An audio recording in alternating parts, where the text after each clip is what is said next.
today I'm going to show you a gluten-free and whey-free version of cream of mushroom soup.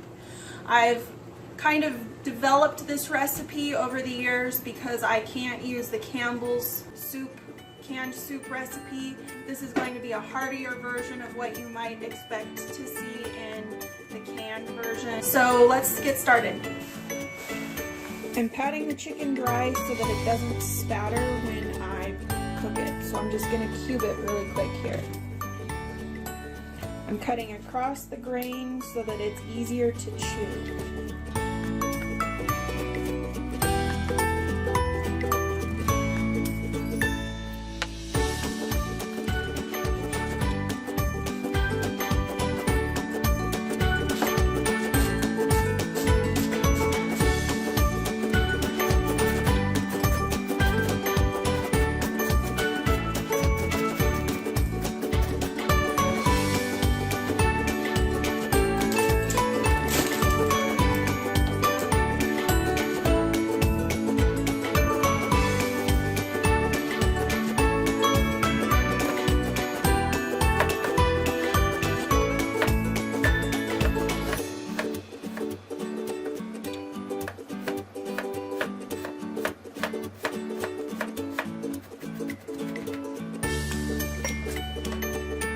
Going to use 4 tablespoons of cornstarch mixed with cold water.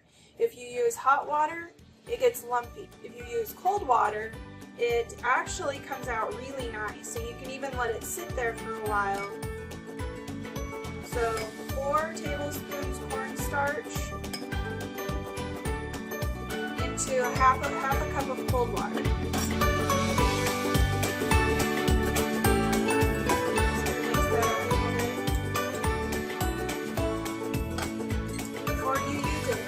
Stir it just a little bit to make sure if anything's settled, you mix that up off the bottom of the measuring cup. One of the few broth bases I've found that doesn't have whey or gluten in it is Orrington Farms broth base for chicken, and they also have some other flavorings as well. So on the top it has this nice handy little ratio recipe. And I'm going to pour 2 cups of water into a measuring cup. It's steaming water.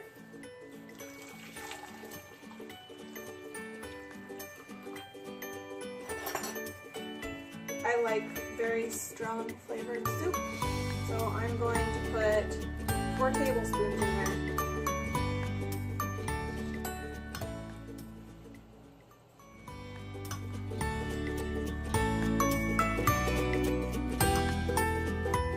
Stir. If you mix it up when it's cold water, it doesn't really want to mix in with the water, but if you mix it in when it's hot water, it goes into a broth really quickly and easily. To my sauteed vegetables, I'm going to add half a teaspoon of garlic. This is just dried garlic. And to that I'm going to add Mrs. Dash. I'm going to go ahead and do about 1.5 tablespoons. I usually don't measure stuff, I just dump it in until it looks right. I'm not a huge fan of giant chunks of herbs in whatever I'm cooking, so I have a tendency to use my mortar and pestle quite a bit.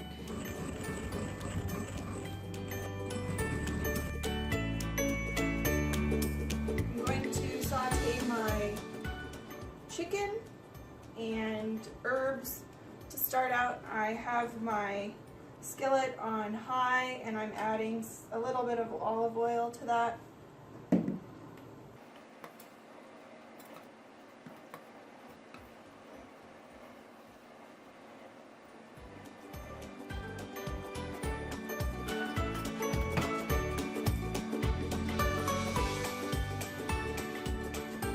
When the olive oil starts getting a little runny, then it's probably ready to go.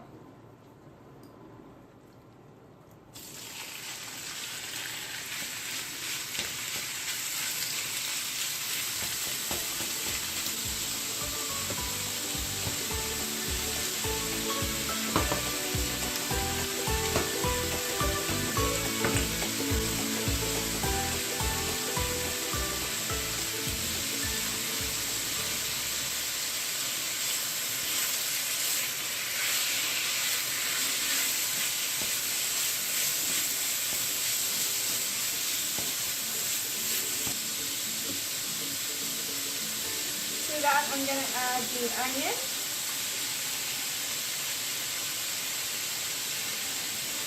And the celery.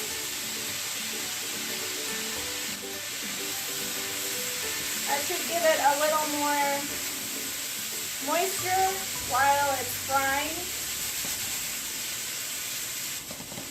And I'm going to put just a dash of salt in there so it starts helping the vegetables wilt a little bit.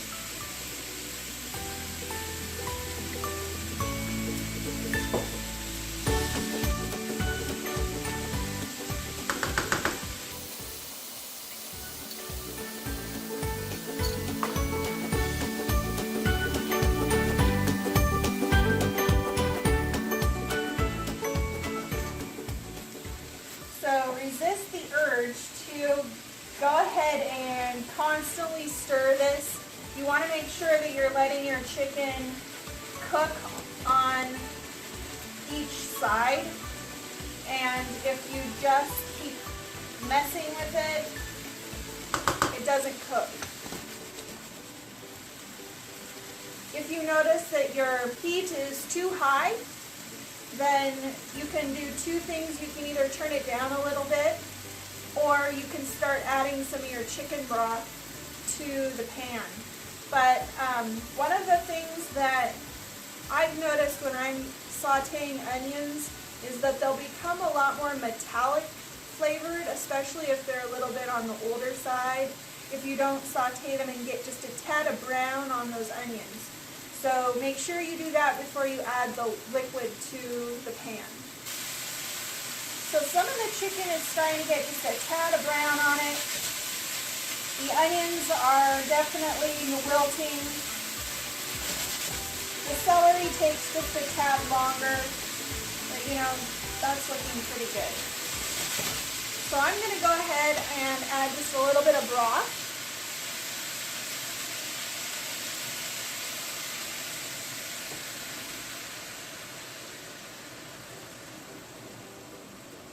And my goal here is to reduce it while it's stewing or cooking the vegetables. You're also getting the chicken to cook through as well, so that's good. It's getting closer. I'm going to add the rest of my broth.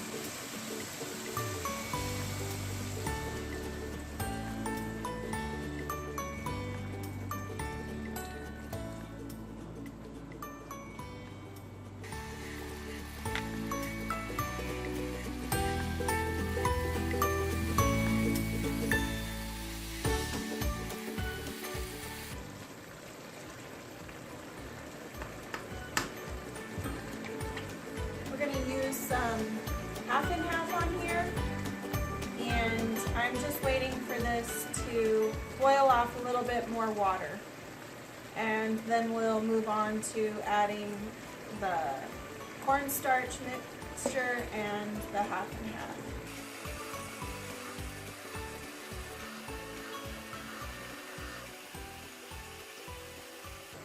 Alright, this is looking perfect. I'm going to turn the heat down substantially. Medium. It's about 3.5 on my oven. I'm going to add this half cup. I'm mixing it one more time. Half cup of cornstarch. This is going to thicken up really fast. So I got to do this fast. And then the other thing I'm going to do is add a cup of cream.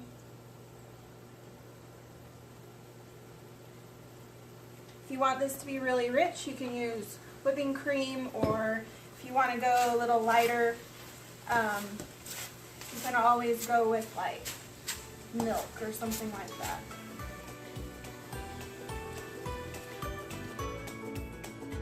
So that's how quick it thickens up. It happens really fast. And that is looking like awesome cream of chicken soup. And if you add this to a recipe, it might seem a little runny at first. You can always add a little more water and cornstarch. If you don't like the consistency, you can always add a little more milk or chicken broth, if it's too thick. And I think I'm just going to turn that off. That did really well. And it's bubbling again, so I'm going to take it off the heat. And that's how I make cream and chicken soup.